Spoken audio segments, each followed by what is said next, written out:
Hello, and welcome back to the channel. Today we will be going over the various patch notes and changes that have arrived with Ring of Elysium's 9th season, and I will be sharing some of my thoughts as we go along. As with all the other seasons, we have the 3 new characters to play as, 2 being available right from the start with the Adventure Pass, being Hawk, an older looking dude with some decent looking aesthetics, and Klein, a bro in a hazmat suit to match the radioactive nuclear themes of Vera. Hawk is a special agent working with Echelon, brought back to Vera to manage the mercenaries in Vera and to keep them under control, based on his bio. Hawk has some history with the characters Mobila and Jacques. There isn't a whole lot of lore explaining that, but maybe we'll get some more of that later on. As for Klein, his last name is Bohr. He is part of Echelon's research division, being in charge of the project codenamed Zeus. He focuses a lot of his studies on energy integration and eventually caught Echelon's eye with his top marks and scores among his peers. So they brought him onto the project to work in Vera.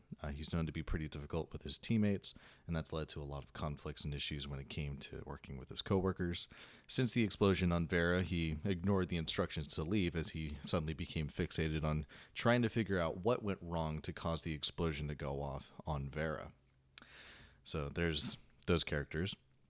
The Adventure Pass has the usual other rewards as traversal skins, EP earned along the way, player icons, backgrounds, music, character alternative skins, and more. Maybe one day we'll see custom character clothing choices like we saw with the first 2 seasons, but that's not happening this season. So one of the big changes that's being brought with Season 9 is that there is a new limited mode known as Heavy Caliber that will continue along the same theme as the 4v4 deathmatch mode, but this time it's being used as kind of like a testing ground for the new gunplay mechanics that Aurora is trying to push out, and eventually we should see them on the live server other than just the limited time deathmatch mode. We will be seeing new recoil patterns for just about all weapons, as well as additional other features known such as bullet travel and velocity, affecting bullet drop-off, adjusted aim-down sight speeds. So like having horizontal grips and tack stocks will increase your aim down sight speed, where putting on a 2 times, 4 times, or an 8 times scope will reduce the aim down sight speed. There's new bullet penetration for certain weapons. Unfortunately, it seems like it's only going to be penetration against player bodies, not the environment, which is kind of a letdown for me personally because I'm so tired of those railings catching my bullets instead of the enemy who's walking up the stairs kind of situation. So sniper rifles and DMRs are going to have full penetration. Weapons such as the assault rifles and machine guns, as well as exclusively the Deagle, is going to have light penetration, and guns such as the SMG, shotguns, and other pistols, not including the Deagle, will have no penetration. So full penetration, if there's 2 guys stacked side by side or one right behind the other, you shoot with a, say, a TAC 50 or an MK12, is going to center mass. It's going to go through both. It's going to hit both players for body damage. And probably for headshot damage as well. If you do for a headshot, you might get a double knock.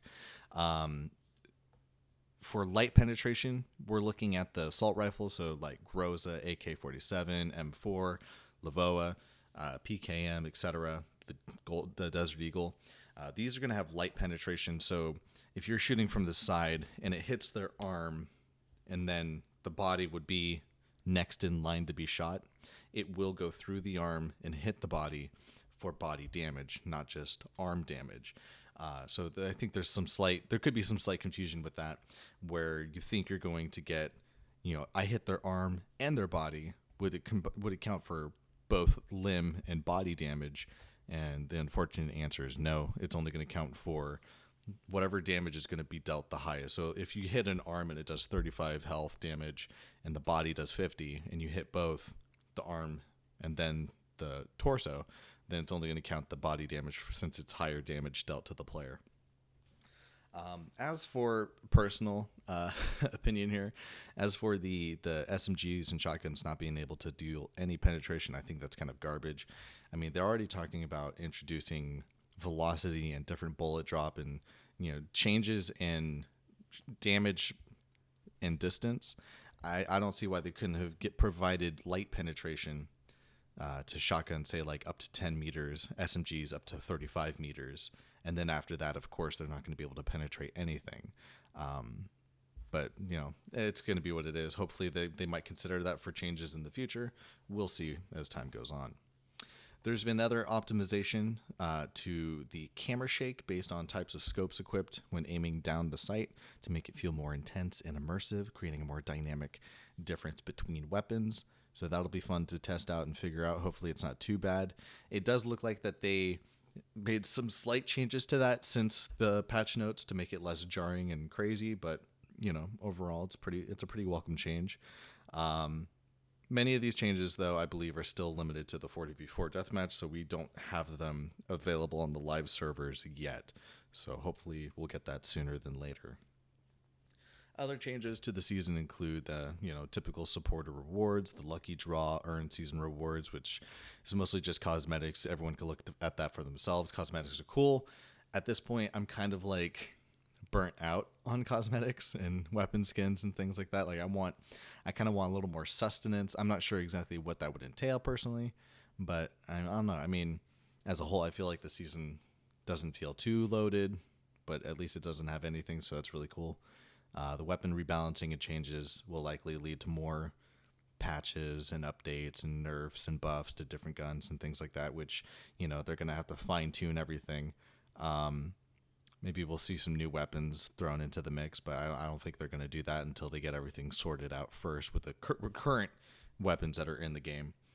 Personally, I think this is a good, strong step in the right direction. I'm not sure if it's a good direction. It's hard to say. It's hard to know until, it's affected every game. Right now it's only in the limited time mode, so not a whole lot of people probably have tried the new weapon balance changes. But I'm looking forward to, trying those out when I get a chance. We'll have to wait and see what, the dev team has in store for us as a community as a whole. Anyways, I'd love to hear your guys' thoughts, in the comments below. What do you think? How do you feel about Season 9? How do you feel about Vera? Is it still kind of difficult for you to work with? Is it you're kind of indifferent at this point? So let me know in the comments below. If you liked the video, please leave a like. If you didn't, leave a dislike. That's perfectly fine as well. Thank you as always for your time. I always appreciate it when you all come over and watch my videos. I love making these videos, and I look forward to seeing you climbing the ladder so I can shoot you down with the new bullet penetration. Anyways, thank you for watching. We'll see you next time.